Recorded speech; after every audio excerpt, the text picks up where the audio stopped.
नमस्कार, morning news में आपका बहुत बहुत स्वागत है। मैं हूं आपके साथ सिल्वी बैनर्जी। बुलेटिन की शुरुआत कर लेते हैं इस वक्त की बड़ी खबर से, जो तमिलनाडु से है।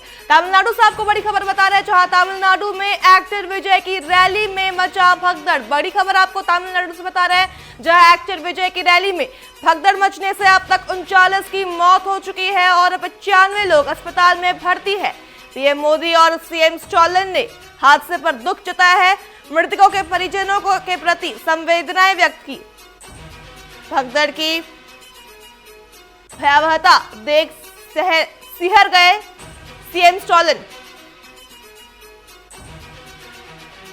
तमिलनाडु के मुख्यमंत्री एमके स्टालिन का बयान, भारी मन से मृतकों को श्रद्धांजलि अर्पित करता हूं, यह कहना है सीएम स्टालिन का। पुलिस ने दर्ज की एफआईआर।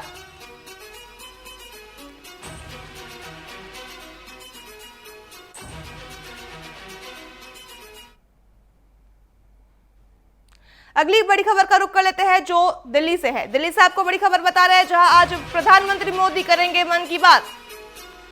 सुबह 11 बजे अपने विचार साझा करेंगे पीएम मोदी। बड़ी खबर आपको राजधानी दिल्ली से बता रहे हैं, जहां प्रधानमंत्री मोदी आज मन की बात करेंगे। सुबह 11 बजे अपने विचार साझा करेंगे पीएम मोदी। आकाशवाणी पर 126वीं बार जनता से होंगे रूबरू। बता दें, भाजपा शासित राज्य के मुख्यमंत्री सुनेंगे मन की बात। मध्य प्रदेश और छत्तीसगढ़ के मुख्यमंत्री भी सुनेंगे मन की बात।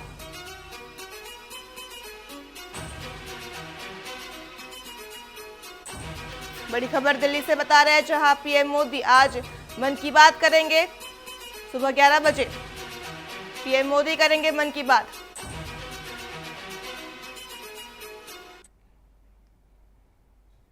अगली बड़ी खबर भोपाल से है।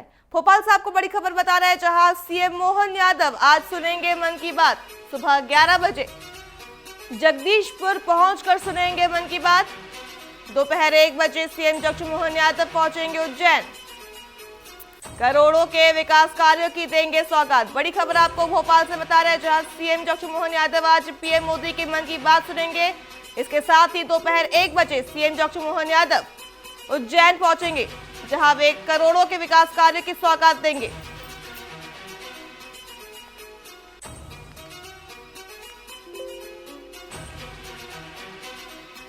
नवीन कलेक्टर कार्यालय भवन का करेंगे भूमि पूजन। इसके साथ ही 355 करोड़ रुपए के विकास कार्यों की देंगे सौगात।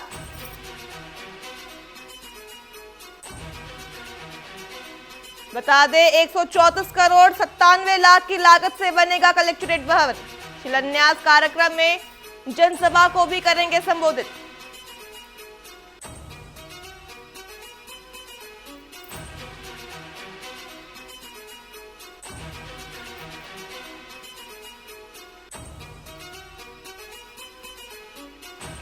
राष्ट्रीय लता मंगेशकर सम्मान समारोह में सीएम मोहन शामिल होंगे।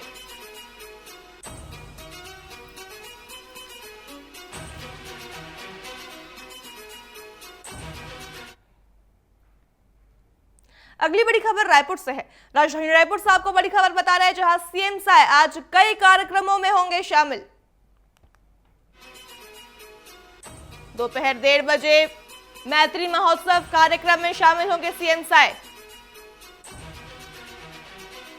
बड़ी खबर आपको राजधानी रायपुर से बता रहे हैं, जहां सीएम साय आज कई कार्यक्रमों में शामिल होंगे। डीडीयू से बीजेपी प्रदेश कार्यालय के लिए रवाना होंगे सीएम। इसके साथ ही 2:30 बजे पत्रकार वार्ता को करेंगे संबोधित।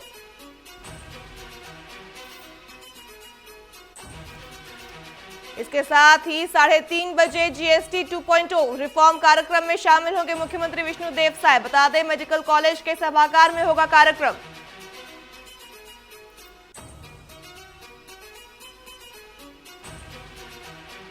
बड़ी खबर आपको रायपुर से बता रहे हैं, जहां सीएम साय आज कई कार्यक्रमों में शामिल होंगे। दोपहर 1:30 बजे मैत्री महोत्सव कार्यक्रम में शामिल होंगे सीएम साय। डीडीयू से बीजेपी प्रदेश कार्यालय के लिए होंगे रवाना। 2:30 बजे पत्रकार वार्ता को करेंगे संबोधित।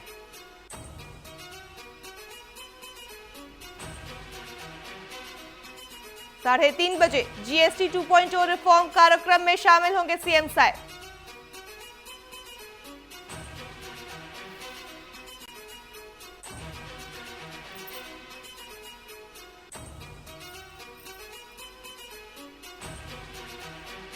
बड़ी खबर रायपुर से बता रहे हैं आपको, जहां मुख्यमंत्री विष्णुदेव साय आज कई कार्यक्रमों में शामिल होंगे। दोपहर 1:30 बजे कार्यक्रम के लिए रवाना होंगे। इसके साथ ही डीडीयू से बीजेपी प्रदेश कार्यालय के लिए रवाना होंगे सीएम साय।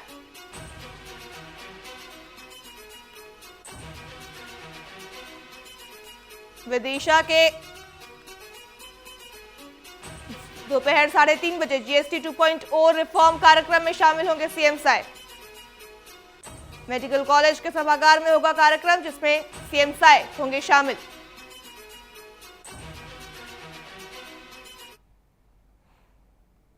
खबरों का रुख कर लेते हैं। खबर विदिशा से है, जहां विदिशा के कुरवाई में सीएम डॉक्टर मोहन यादव ने जाजोपान पुनर्वास कॉलोनी निर्माण का भूमि पूजन किया है।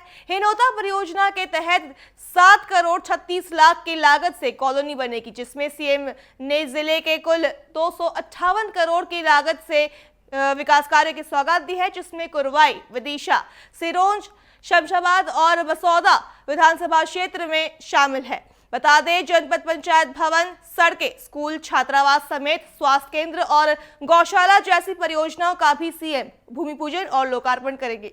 इसके साथ ही किसानों को भवंतर योजना का लाभ देने और 5,328 रुपए प्रति क्विंटल सोयाबीन खरीदी की घोषणा भी की गई।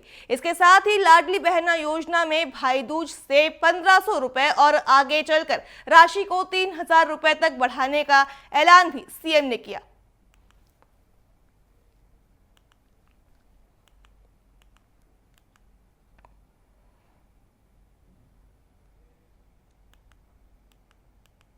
तो चलो, अपने कॉलेज के बच्चे पढ़ेंगे, आगे बढ़ेंगे तो मैं पठारी में कॉलेज बनाने की घोषणा करता हूं। जोरदार अभिनंदन करें अपने सारे विकास के कामों के लिए।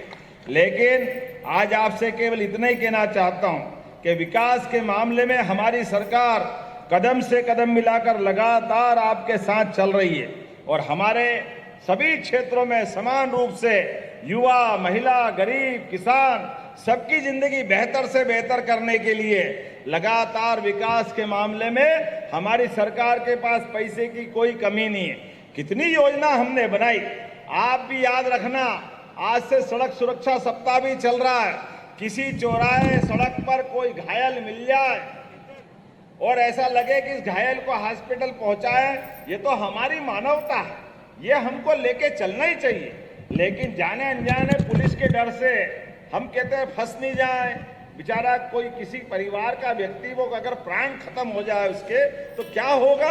हमने कहा कोई चिंता मत करना, आपको कोई परेशानी नहीं आएगी, बल्कि जो किसी घायल को उसकी जान बचाएगा, 1 घंटे के अंदर पहुंचाएगा, 25,000 रुपया हमारी सरकार के माध्यम से मिलने वाले। ये हमारी मानवता है, मनुष्य को मनुष्य से लेके चल के जोड़ने वाली योजना, ये राहगीर योजना। और इतना ही नहीं, आपके कोई बीमार होके हॉस्पिटल में भर्ती हो, कुरवई में भर्ती हो और ले जाए के इसको भोपाल तुरंत पहुंचाना है, दिल्ली बंबई पहुंचाना है, तो इसकी जान बचेगी। डॉक्टर और कलेक्टर दोनों निश्चित कर देंगे कि इसको तुरंत पहुंचाना है। आयुष्मान कार्ड आप बनवा लेना, 5 लाख का इलाज वहां फ्री रहेगा और हेलीकॉप्टर हवाई जहाज से हमारी सरकार पहुंचाएगी उसकी जान बचाने के लिए। मुख्यमंत्री डॉक्टर मोहन यादव ने शिवपुरी के नरवर में सेवा पखवाड़ा अंतर्गत महिला सम्मेलन को संबोधित किया।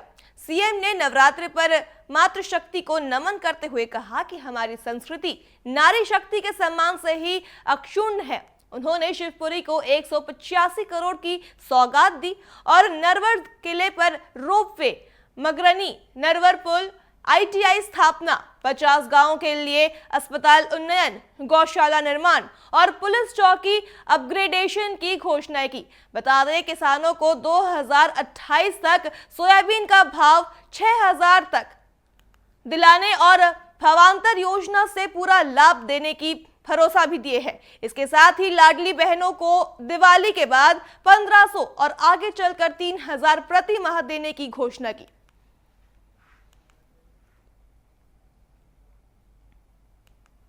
जब मैं आपसे कोई निर्माण कर लोकार्पण जब आया हूं तो खाली हाथ नहीं आया हूं। यहां पर 185 करोड़ की लागत से 65 से ज्यादा विकास कार्यों का जोरदार भूमि पूजन लोकार्पण के अभिनंदन करें। पूरा क्षेत्र बदलने वाला है।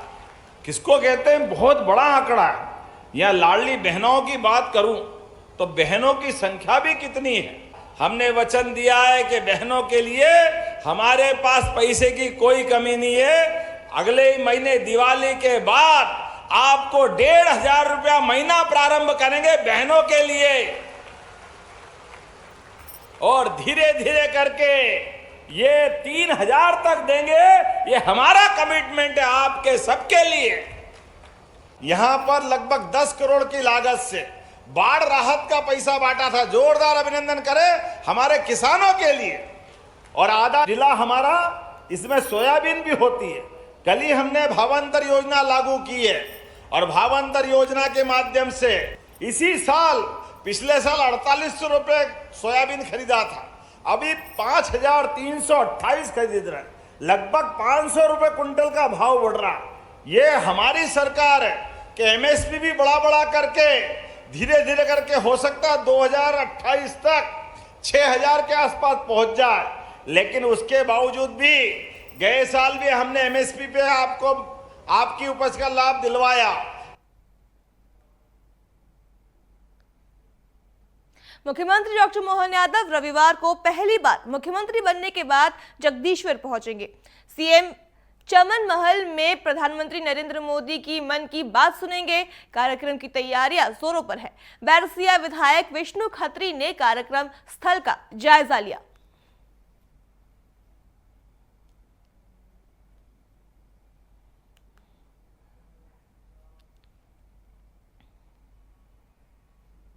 और अब बात करते हैं कांकेर की। तो कांकेर में थाना कोयलीबेड़ा क्षेत्र के बड़गांव टेकापानी के जंगलों में कुछ दिन पहले हुई मुठभेड़ में शामिल महिला नक्सली रेशमा को सुरक्षा बलों ने पकड़ लिया है। रेशमा रावघाट एरिया कमेटी से जुड़ी हुई बताई जा रही है। मुठभेड़ के दौरान उसके घायल होकर भाग जाने की सूचना पहले से ही थी। 26 सितंबर 2025 को डीआरजी और बीएसएफ की संयुक्त टीम को मुखबिर से सूचना मिली कि कोयलीबेड़ा थाना क्षेत्र के ग्राम पंचायत केसोकोड़ी और आसपास में रेशमा देखी गई है, जिसके आधार पर सुरक्षा बलों ने इलाके में सर्च ऑपरेशन चलाया और संदिग्ध महिला नक्सली रेशमा को पकड़ने में सफलता हासिल की। सुरक्षा बलों ने घायल नक्सली को पहले सामुदायिक स्वास्थ्य केंद्र कोयलीबेड़ा में भर्ती कराया, जहां प्राथमिक उपचार के बाद डॉक्टरों ने बेहतर इलाज के लिए उसे जिला अस्पताल कांकेर रेफर कर दिया। पुलिस ने कहा कि उपचार पूरा होने के बाद रेशमा के खिलाफ आगे की कानूनी कार्रवाई की जाएगी।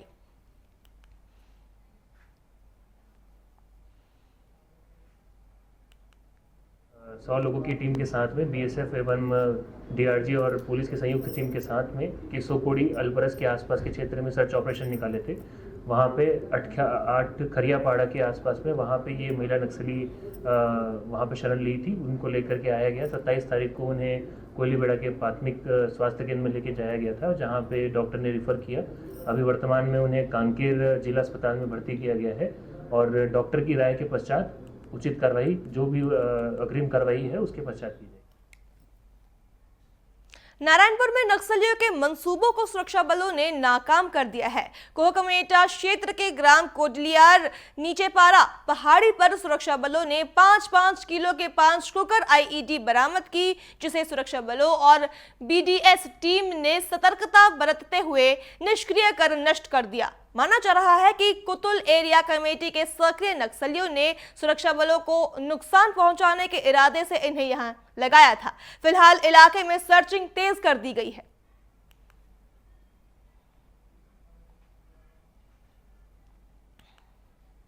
बात करते हैं बीजापुर के। तो बीजापुर में सुरक्षा बलों को बड़ी सफलता मिली है। बासागुड़ा पुलिस, भैरमगढ़ डीआरजी और कोबरा 210 की संयुक्त कार्रवाई में 8 लाख का इनामी नक्सली गिरफ्तार किया गया। नक्सली मल्लेश कुंजाम और 1 लाख के इनामी जनताना सरकार अध्यक्ष अनिल वेको को गिरफ्तार किया गया है। दोनों पर हमले, आईईडी ब्लास्ट, हत्या, लूट, डकैती और आगजनी जैसी घटनाओं में शामिल होने के आरोप है।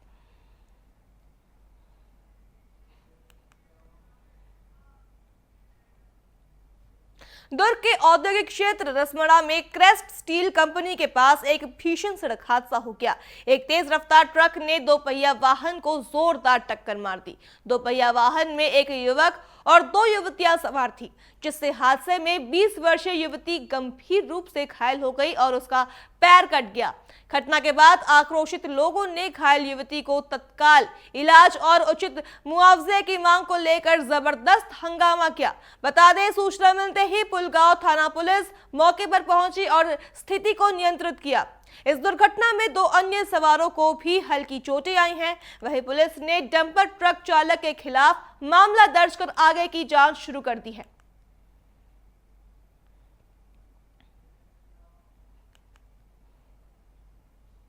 मंडला के नेशनल हाईवे 30 पर बड़ा हादसा हो गया। सरिया से भरे ट्रक को पीछे से टक्कर मार दी गई। हादसे में ट्रक चालक, परिचालक और एक अन्य व्यक्ति गंभीर रूप से घायल हो गए। घटना अंजनिया के छुई घाटी इलाके की है। ट्रॉला चालक, परिचालक सुरक्षित बताए जा रहे हैं। अंजनिया चौकी पुलिस मौके पर पहुंची और घायलों को जिला अस्पताल भेजा गया।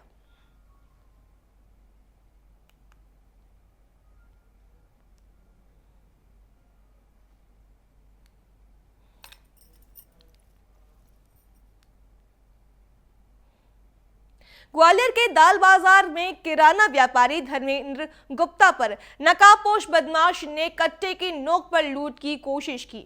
व्यापारी ने हिम्मत दिखाते हुए विरोध किया और बदमाश डर के मारे भाग निकला। घटना सीसीटीवी में कैद हो गई है। पुलिस ने अज्ञात बदमाश के खिलाफ मामला दर्ज कर तलाश शुरू कर दी है। घटनास्थल का मुआयना कर आसपास लगे कैमरे खंगाले गए हैं। प्रारंभिक जांच में बदमाश पैदल आया और उसी रास्ते भागा है।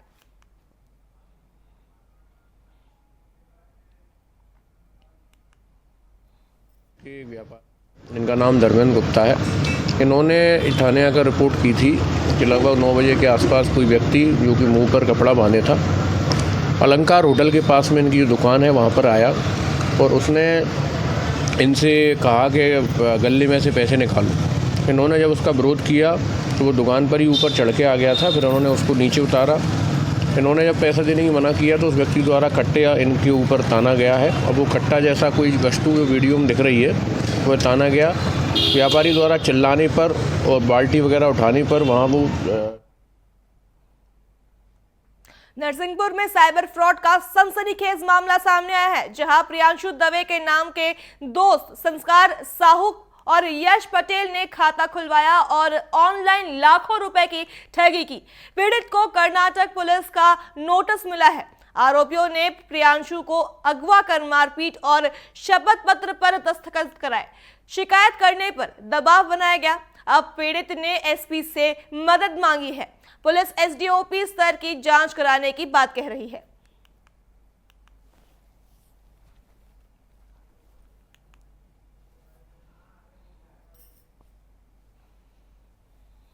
आवेदन देने कि हमारे बच्चे को किडनैप किया गया है। तो मैं आवेदन दे रहा था, वो बोले कहाँ का कैसा मामला, उसको कर्नाटक का मामला बताया गया सब।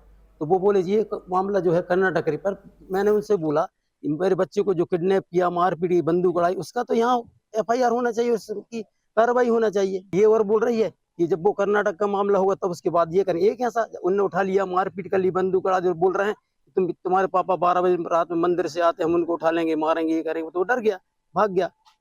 पर इधर में 8 अगस्त में एक नोटिस आया कर्नाटका से हमारे पास, जिसमें ये था कि हमारे जो यूको बैंक डांगी ठाना का जो अकाउंट था उससे किसी अयान आचार्य के साथ फ्रॉड हो गया था, जो कि 6,04,000 रुपए का था। तो उसने हमारे खिलाफ वहां से FIR करी थी कि मेरे अकाउंट द्वारा उसके साथ कुछ फ्रॉड हुआ है। तो मैंने इस चीज़ की जानकारी अभिषेक से ली, तो उसका कहना ये था कि उसने मेरा अकाउंट किसी यश पटेल नाम के लड़के को दिया था, जो कि सुपले का रहने वाला है। और उसके बाद मैंने बैंक जाके इस सब चीज़ों के बारे में पता किया और वो मैनेजर से बात करी कि सर मैं यहाँ पे आया नहीं हूँ पैसे निकालने, और ना किसी चीज़ पे मैंने साइन किए हैं, तो कैसे निकल सकते हैं पैसे। तो उनने मेरे से ये कहा था कि आप जैसे बीमार रहते हैं या कुछ और रहता, आपके जान पहचान वाले रहते हैं, तो मैं गुडविल में पैसे दे देते हैं हमारे बैंक वाले। अभी आज ही आवेदन आया है, तो उसमें क्योंकि बैंकिंग रिलेटेड और कुछ कुछ दूसरे स्टेट की पुलिस से संबंधित भी कुछ मैटर इसमें इन्वॉल्व है, क्योंकि इसमें अकाउंट्स को सीज करने संबंधी भी कुछ ऐसे तथ्य सामने आए हैं। तो जो भी तथ्य रहेंगे इस पे, जो यहाँ पे जो अभी घटना चक्र, इसके बाद कुछ घटना चक्र का भी उल्लेख करा गया जिसमें डराना धमकाना उल्लेख करा गया है, तो इसमें एक बार पूरी तथ्यात्मक जांच अधिकारी, वरिष्ठ अधिकारी द्वारा कर ली जाएगी और उसके बाद ही जो तथ्य में जो भी उचित कार्रवाई होगी, जो वैधानिक कार्रवाई होगी, वो की जाएगी। खबर इंदौर से है, जहां इंदौर क्राइम ब्रांच ने अंतर्राज्यीय चरस तस्कर दीपक कुशवाहा को 520 ग्राम चरस के साथ गिरफ्तार किया है। इसकी कीमत लगभग 25 लाख रुपए बताई जा रही है। सूचना के बाद टीम चित्रगुप्त चौराहा निपनिया रोड पहुंची और आरोपी को हिरासत में लिया। पूछताछ में दीपक ने कहा कि ये देश के विभिन्न राज्यों से सस्ती चरस लाकर इंदौर में सप्लाई करता था। पुलिस ने आरोपी के खिलाफ एनडीपीएस एक्ट के तहत मामला दर्ज कर जांच शुरू कर दी है।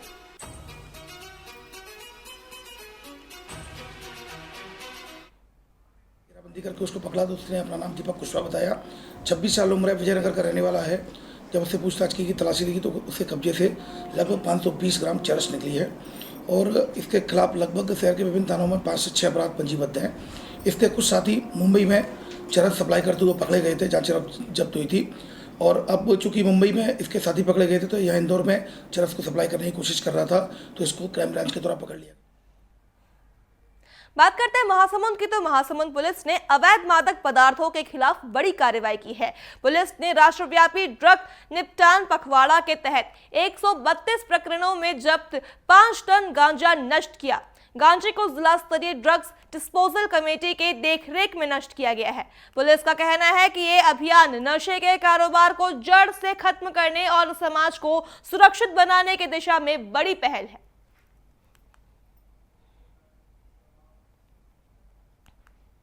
सीधी पुलिस ने अंतर्राज्यीय शराब तस्करी के खिलाफ बड़ी कार्रवाई की है।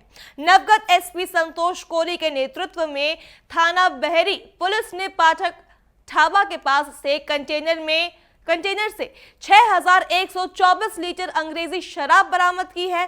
जब्त शराब की कीमत 83 लाख रुपए आंकी गई है। बता दें, इस कार्रवाई के दौरान पुलिस को देखकर चालक ने भागने की कोशिश की, लेकिन पुलिस ने उसे पकड़ लिया।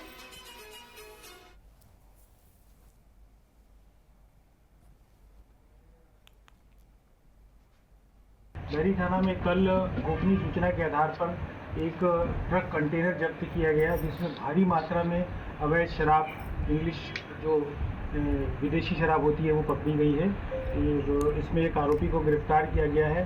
ये शराब चंडीगढ़ तरफ से लेके आई जा रही थी और सूचना के आधार पे इसमें करीब 690 पेटी IFML होती है वो जब्त की, करीब 83 लाख रुपए की। साथ में 30 लाख रुपए का ट्रक है और अन्य सामग्री मिला के करीब 1 करोड़ 12 लाख रुपए का मशरूका बहरी। पन्ना में जमीन विवाद और जबरन शादी से नाराज बेटे ब्रिजेंद्र पटेल ने 17 अगस्त की रात कुल्हाड़ी से पिता की हत्या कर दी। घटना के बाद वो दुर्गापुर पश्चिम बंगाल भाग गया।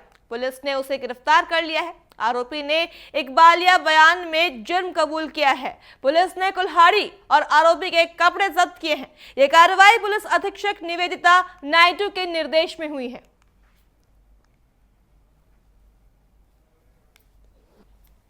17 अगस्त की रात को ग्राम लाड़ा में जगदीश पटेल जी उम्र लगभग 55 वर्ष उनका शव में बरामद हुआ, जिसको देखकर लगा कि धारदार हथियार से उन पर वार किया गया, जिस कारण उनकी मृत्यु हुई है।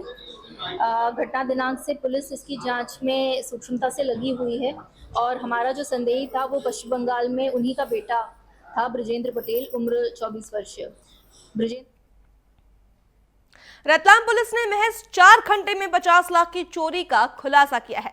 बता दें, 25 सितंबर के शाम काटनू नगर निवासी पंकज मोतियानी ने रिपोर्ट दर्ज कराई थी कि उसके घर से 50 लाख रुपए मूल्य के सोने चांदी के जेवर और 28,000 रुपए नकद चोरी हो गए हैं। पुलिस जांच में सामने आया है कि पिछले 4 साल से घर में काम कर रही महिला अंजू ने विश्वास का फायदा उठाकर जेवर और नकदी चुरा लिए और कचरा फेंकने के बहाने अपने साथी अफजल को सौंप दी। पुलिस ने आरोपी अफजल को पूरा माल 50 लाख रुपए मूल्य और सोने चांदी के जेवर और नगद 28,000 रुपए के साथ जो है गिरफ्तार कर लिया है।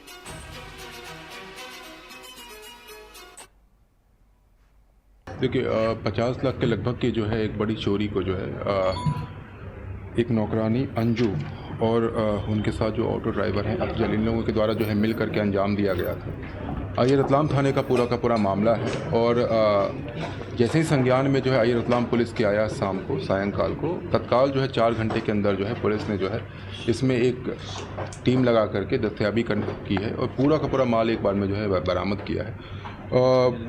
तरीका कुछ इस तरीके से तरीका वारदात की लगभग 15 दिन पहले जो है ये परिवार सोने लेकर के जो है अपने घर में आया था और इनका जो है मोटिव ये था कि सोने को जो है लोन में दे करके और बाकी इन्वेस्टमेंट किया जाए। मेड को ये जानकारी लग गई थी और लगने के बाद जो है इन्होंने जो है ऑटो चालक के साथ जो है पूरी कॉन्स्पिरेसी रची और कचरा के बहाने जो है इस सामान को जो है बाहर किया। ऑटो चालक भी जो है अंदर जो है आता रहता था, पहले भी आता रहता था और जो है इस तरह से उसने भी जो है ट्रस्ट जो है डेवलप किया था। तो ऐसे बात करते हैं इंदौर के, तो इंदौर के विजयनगर थाना क्षेत्र में हुई 30 लाख रुपए की चोरी का पर्दाफाश हो गया है। पुलिस ने भोपाल निवासी दीपक वसंत को खिड़की गांव खंडवा से गिरफ्तार किया। आरोपी आदतन अपराधी है और उसके खिलाफ 19 मामले पहले से दर्ज है। चोरी के दौरान घर में लगे सीसीटीवी का डीवीआर भी चुराया गया था। पुलिस ने चोरी का पूरा माल बरामद किया है। आरोपी सुनसान घरों की रेकी कर योजनाबद्ध चोरी करता था। विस्तृत पूछताछ जारी है।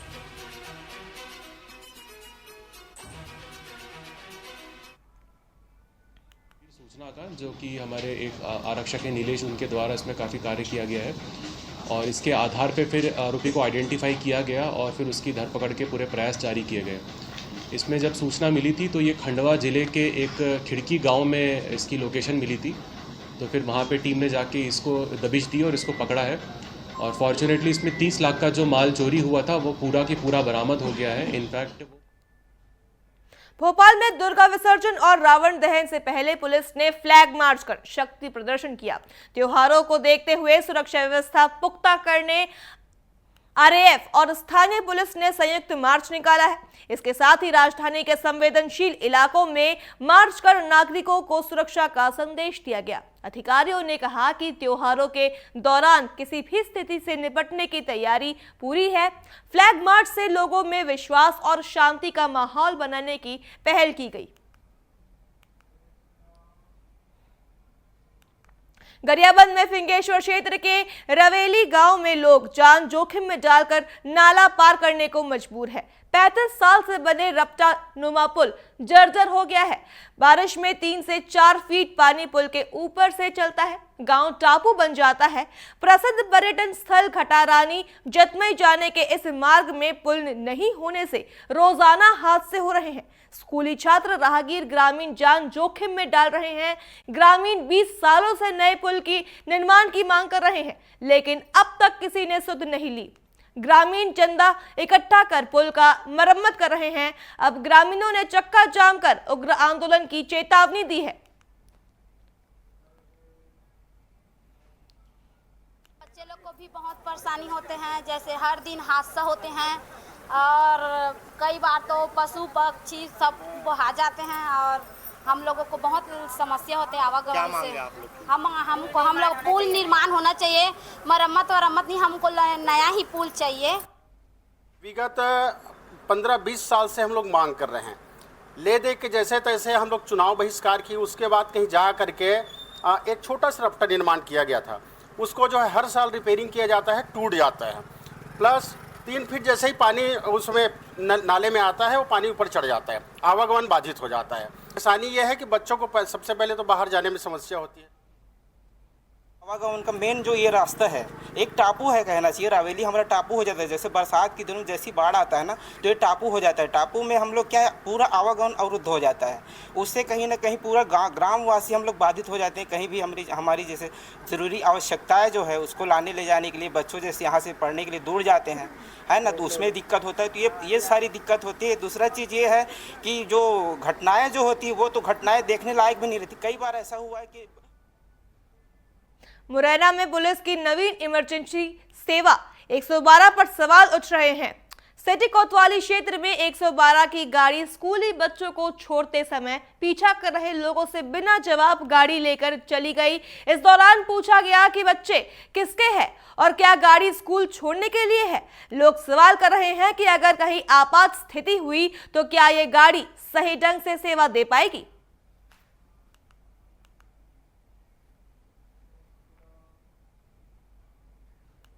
भिलाई में हुई राज्य स्तरीय टेबल टेनिस प्रतियोगिता में बस्तर अंचल के स्कूली खिलाड़ियों ने शानदार प्रदर्शन कर सबका दिल जीत लिया। कठिन परिस्थितियों और संसाधनों की कमी के बावजूद नौनिहालों ने सिल्वर मेडल हासिल कर अपनी प्रतिभा का लोहा मनवाया है। इस उपलब्धि से बस्तर का मान बढ़ा है। प्रतियोगिता में बच्चों को राष्ट्रीय स्तर पर खेलने का अवसर मिलेगा और आत्मविश्वास और अनुशासन की भी सीख मिली।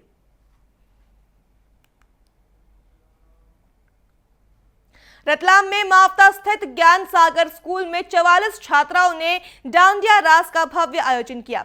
प्राचार्य विजय कुमार सोनी ने कहा कि ये आस्था और उपासना का माध्यम है, न कि व्यवसाय का।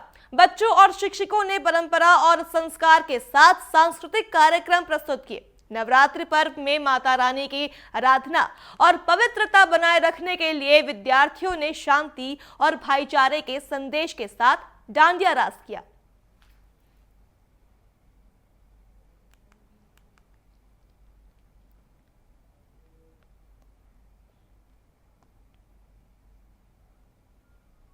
बहुत अच्छा है। नवरात्रि का बिल्कुल धार्मिक तरीके से सम्मान करना चाहिए, ना कि वेस्टर्न तरीके से जो आजकल चलते हैं। ये सारे बहुत खराब चीज़ें। हमें बिल्कुल ऐसे नवरात्रि तो 9 दिनों माताओं का दिन है, जैसे बालिकाओं को ऐसे गंदी तरीके से लोग देखते रहते हैं, लेकिन ऐसे नहीं देखना चाहिए क्योंकि बच्चा माताओं का रूप होती है। 9 दिन नहीं, पूरे साल भर बहनों।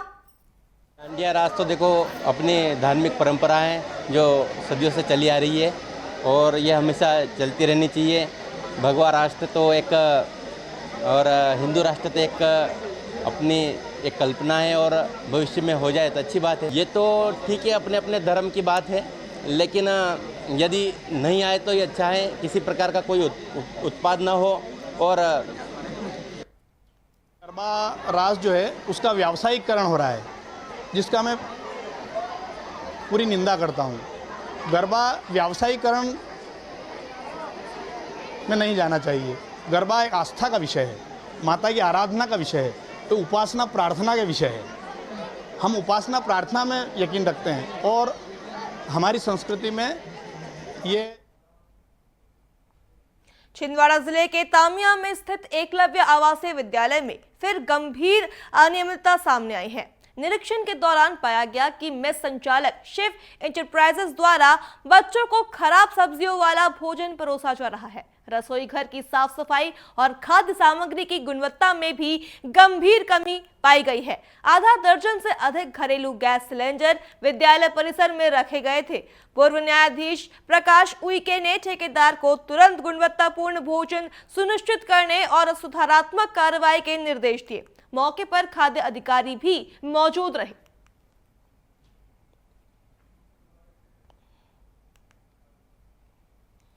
जब हम मेज पर पहुंचे तो वहाँ पे बड़ी संख्या में जो डोमेस्टिक सिलेंडर है, लाल वाले जो सिलेंडर होते हैं, उन सिलेंडरों में 7-8 सिलेंडरों में यहाँ पे खाना बनाया जा रहा था। गंदगी थी। जो मेज में जो खाना बनाने वाले हैं, जब देखा गया तो वहाँ जो इनका बनाया गया था उसमें काकरोच वगैरह चल रहे हैं सर।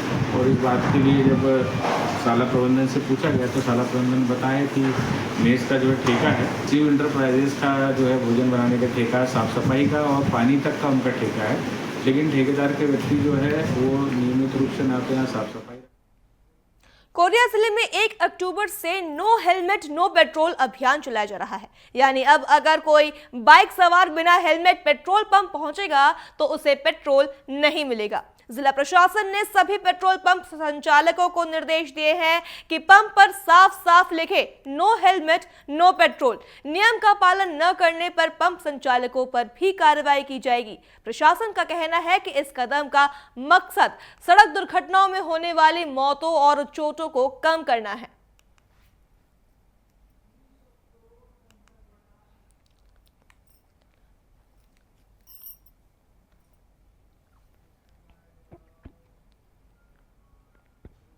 अलीराजपुर जिला मुख्यालय से मात्र 5 किलोमीटर दूर ग्राम मालवाई में उस समय सनसनी फैल गई जब एक बड़े अजगर ने बकरी को अपना शिकार बना लिया। अचानक हुई इस घटना से ग्रामीणों में दहशत का माहौल है। ग्रामीणों ने हिम्मत दिखाते हुए तुरंत वन विभाग की टीम को सूचना दी। मौके पर पहुंची टीम ने ग्रामीणों की मदद से अजगर को काबू में लिया। कड़ी मशक्कत के बाद अजगर को सुरक्षित पकड़कर जंगल में छोड़ा गया है।